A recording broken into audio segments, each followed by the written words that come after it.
स्वागत है हमारे इस YouTube चैनल के स्टडी पॉइंट में। जैसा कि आप टॉपिक देख रहे हैं, भौतिक विज्ञान कक्षा 12 वैद्युत क्षेत्र। वैद्युत क्षेत्र क्या होता है? ठीक, किसी भी आवेश अथवा आवेश के समूह के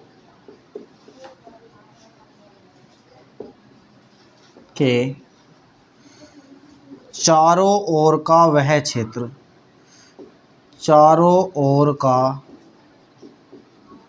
वह क्षेत्र जिसमें कोई आवेश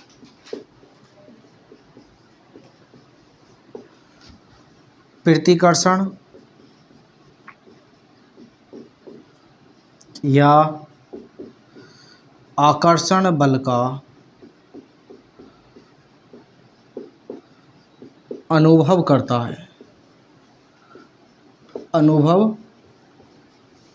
करता है वैद्युत क्षेत्र कहलाता है।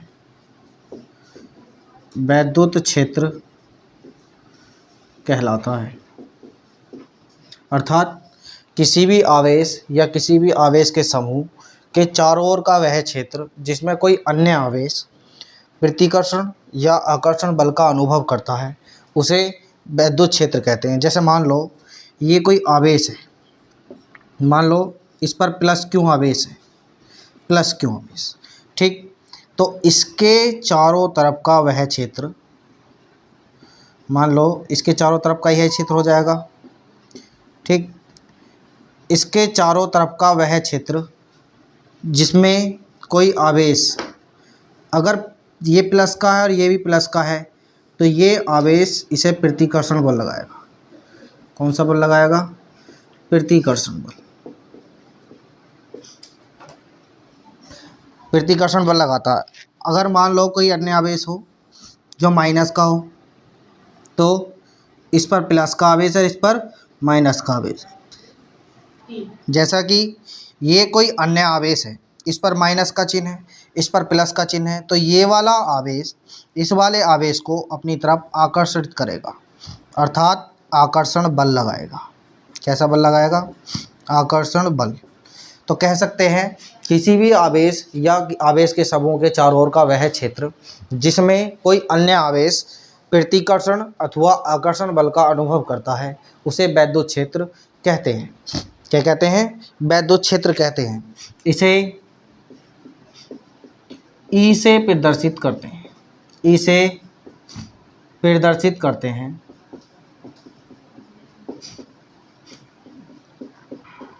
ई से प्रदर्शित करते हैं। ठीक है, अब इसे नोट कर लीजिएगा। ठीक,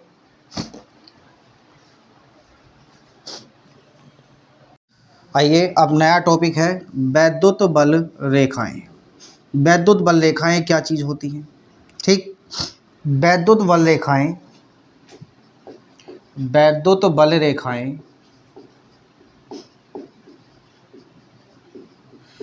वैद्युत क्षेत्र में खींचा गया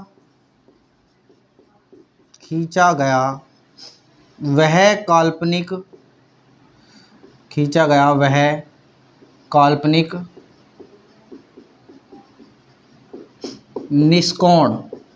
निष्कोण उसे कहते हैं जिसमें कोई कोण नहीं बनता, वक्र है, निष्कोण वक्र है, जिस पर कोई आवेश स्वतंत्रता पूर्वक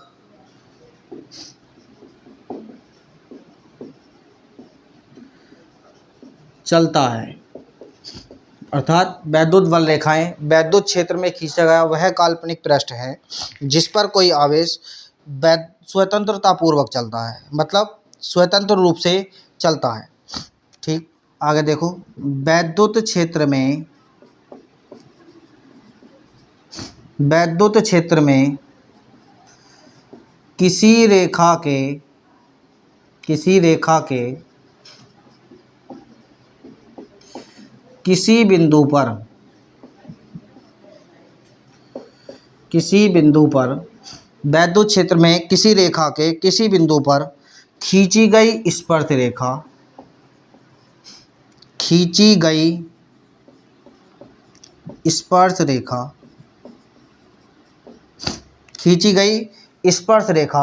उस बिंदु पर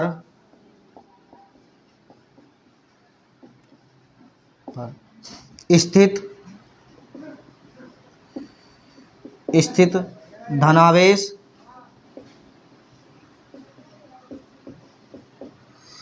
अथवा ऋण आवेश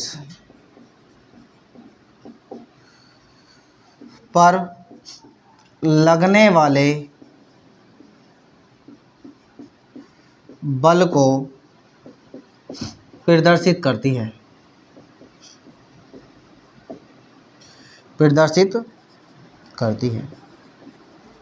और एक बात दोबारा समझेंगे।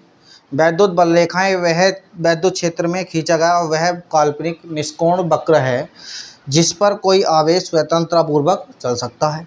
ठीक, वैद्युत क्षेत्र में किसी रेखा के किसी बिंदु पर खींची गई स्पर्श रेखा उस बिंदु पर स्थित धनावेश अथवा ऋणावेश पर लगने वाले बल की दिशा को बताती है। यानी कि बल की दिशा बताएगी कि इधर को बल लग रहा है, किधर को बल नहीं लग रहा। मान लो ये दो आवेश हैं, ठीक, एक प्लस का और एक माइनस का। तो वैद्युत बल रेखाएं क्या होती हैं, जैसा कि ये चित्र में दिखाया जा रहा है।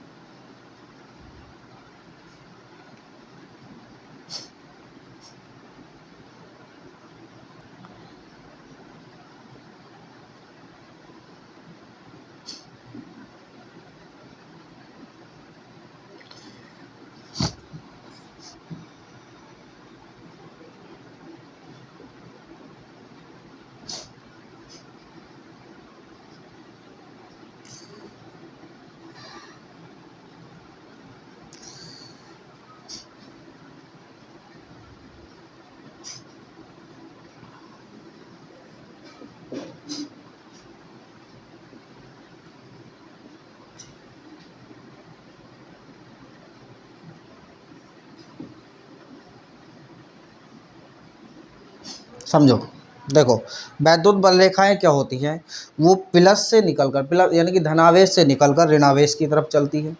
ठीक, जैसा कि आपको दिख रहा है ये प्लस से निकलकर कहाँ की ओर चल रही है, ऋणावेश की। या ऐसा कह सकते हैं कि वैद्युत बल रेखाएं धनावेश से दूर की तरफ चलती हैं। ठीक, एक बार इसे नोट कर लीजिएगा। आते हैं अब नेक्स्ट टॉपिक पर, वैद्युत बल रेखाओं के गुण। ठीक, वैद्युत बल रेखाओं के क्या क्या गुण हैं। नंबर 1, ये रेखाएं धनावेश से चलकर ऋणावेश की ओर चलती हैं।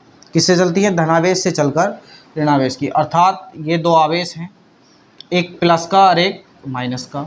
तो वैद्युत बल रेखाएं हमेशा धनावेश से निकलेंगी और किसकी तरफ को चलेंगी, ऋणावेश की तरफ को चलेगी। ये एरो का चिन्ह ये दर्शाता है कि ऋणावेश की तरफ को चल रही है। ठीक है, धनावेश से निकलकर ऋणावेश की तरफ को चलेंगी। दूसरा गुण है, ये बल रेखाएं एक दूसरे को कभी नहीं काटती।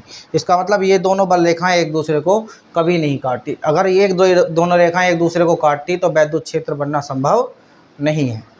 ठीक, तीसरा गुण है, ये रेखाएं अपनी लंबाई के लंबवत दिशा में दूर हटने का प्रयत्न करती हैं। ये रेखाएं जैसे जैसे लंबाई बढ़ती चली जाएगी वैसी वैसी ये रेखाएं दूर हटती चली जाएंगी। ठीक है, जब दूर हटती चली जाएंगी तो वैद्युत क्षेत्र क्या हो जाएगा, क्षीण हो जाएगा। क्षीण का मतलब कमज़ोर हो जाएगा। ठीक, जहाँ वैद्युत बल रेखाएं अधिक होती हैं वहाँ वैद्युत क्षेत्र अधिक होता। अर्थात जहाँ वैद्युत बल रेखाएं ज़्यादा होंगी वहाँ वैद्युत क्षेत्र अधिक होगा। दोबारा समझ लेते हैं, ये रेखाएं धनावेश से चलकर ऋणावेश की ओर चलती है, मतलब धनावेश से चलेंगी तो ऋणावेश की तरफ चलती है। बात समझ में आ गई। ठीक, दूसरी बात, ये बल रेखाएं एक दूसरे को कभी नहीं काटती। ये दोनों बल रेखाएं आपस में कभी भी नहीं काटेंगी। अगर काटेंगी तो वैद्युत क्षेत्र बनना संभव नहीं है। नंबर पॉइंट 3, ये रेखाएं अपनी लंबाई के लंबवत दिशा में, अपनी लंबाई के लंबवत दिशा में, मतलब अगर जैसे जैसे लंबाई बढ़ेगी वैद्युत बल रेखाएं भी क्षीण होंगी और वैद्युत क्षेत्र भी क्या होता चला जाएगा, क्षीण होता चला जाएगा। ये जहाँ वैद्युत, नंबर 4, जहाँ वैद्युत बल रेखाएं अधिक होती हैं वहाँ पर वैद्युत क्षेत्र ज़्यादा होता है। क्या होता है, ज़्यादा होता है। जहाँ पर वैद्युत बल रेखाएं कम होंगी वहाँ वैद्युत क्षेत्र कम होगा, जहाँ पर वैद्युत बल रेखाएं ज़्यादा होंगी तो वहाँ ज़्यादा होगा। जैसे समझो यहाँ पर वैद्युत क्षेत्र ज़्यादा होगा क्योंकि यहाँ वैद्युत बल रेखाएं ज़्यादा हैं, और यहाँ पर वैद्युत क्षेत्र क्या होगा, कम होगा। अब एक नोट पॉइंट समझते हैं, बैटरी का डिस्चार्ज होना। बैटरी डाउन क्यों होती है, समझो। मान लो ये एक बैटरी है, ठीक, ये माइनस पॉइंट और ये प्लस पॉइंट। इसमें क्या होता है, वैद्युत बल रेखाएं प्लस से होती हुई माइनस की तरफ चलती है, ठीक। किससे होती है, प्लस से होती हुई माइनस की तरफ चलती हैं, और ये तब तक चलती हैं जब तक कि दोनों तरफ आवेश समान नहीं हो जाता। और जब दोनों तरफ आवेश समान हो जाता है तो बैटरी हो जाती है डिस्चार्ज। क्या हो जाती है, डिस्चार्ज हो जाती है बैटरी, ठीक।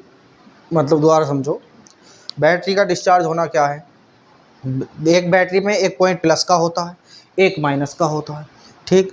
और वैद्युत बल रेखाएं धनावेश से निकलकर ऋणावेश की तरफ चलती हैं और तब तक चलती हैं जब तक कि दोनों तरफ आवेश समान नहीं हो जाता। दोनों तरफ आवेश क्या नहीं हो जाता, समान। और जैसे ही आवेश समान हो जाएगा वैद्युत बैटरी जो होगी हमारी वो डिस्चार्ज हो जाएगी। बात करते हैं अब नेक्स्ट टॉपिक की। नेक्स्ट टॉपिक क्या है,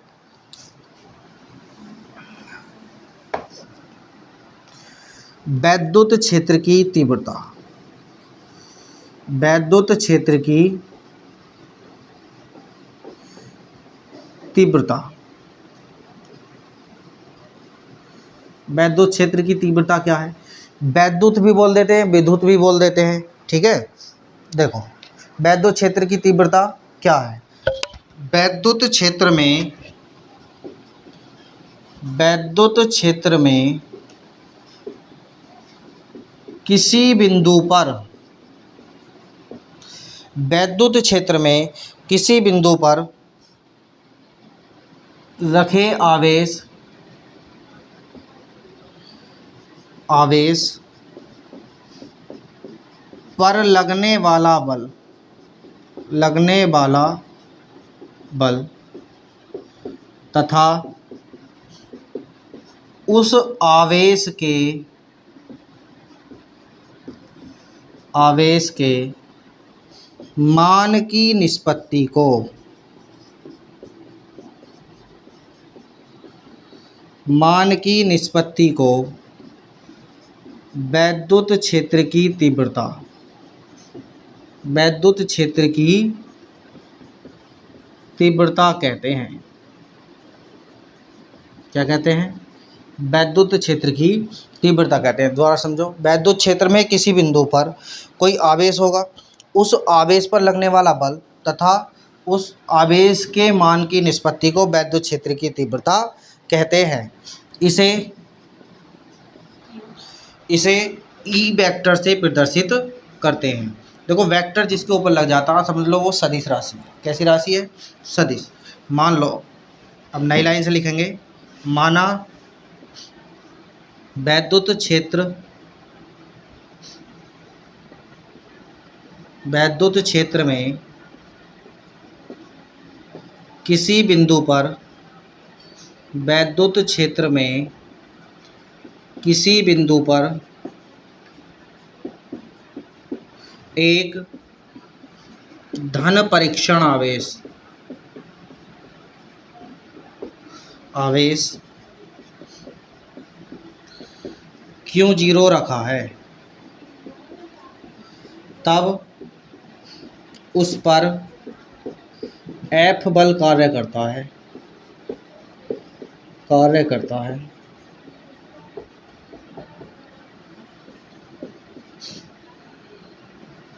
तब ई वेक्टर बराबर हो जाएगा F वेक्टर अपॉन Q0, ठीक। अब बात करते हैं इसके मात्रक की। मात्रक क्या होगा, बल का मात्रक होता है न्यूटन, आवेश का मात्रक क्या होता है? कूलम। तो इसका मात्रक हो जाता है न्यूटन प्रति कूलम। बात समझ में आई? दोबारा समझ लो। वैद्युत क्षेत्र में रखे किसी बिंदु पर आवेश आवेश पर लगने वाले बल तथा उस आवेश के मान की निष्पत्ति को वैद्युत क्षेत्र की तीव्रता कहते हैं। इसे ई वेक्टर से प्रदर्शित करते हैं। ठीक, अब मान लो नई लाइन से डेरिवेशन करेंगे। माना कि वैद्युत क्षेत्र में किसी बिंदु पर एक धन परीक्षण आवेश Q0 है, तब उस पर लगने वाला बल क्या होगा? F। ठीक, तब वैद्युत क्षेत्र की तीव्रता का फॉर्मूला हो जाएगा ई वेक्टर बराबर F अपॉन Q0। इसे ऐसे भी लिख सकते हैं कि E बराबर F अपॉन Q0। यहाँ नोट पॉइंट लिखेंगे, वैद्युत क्षेत्र की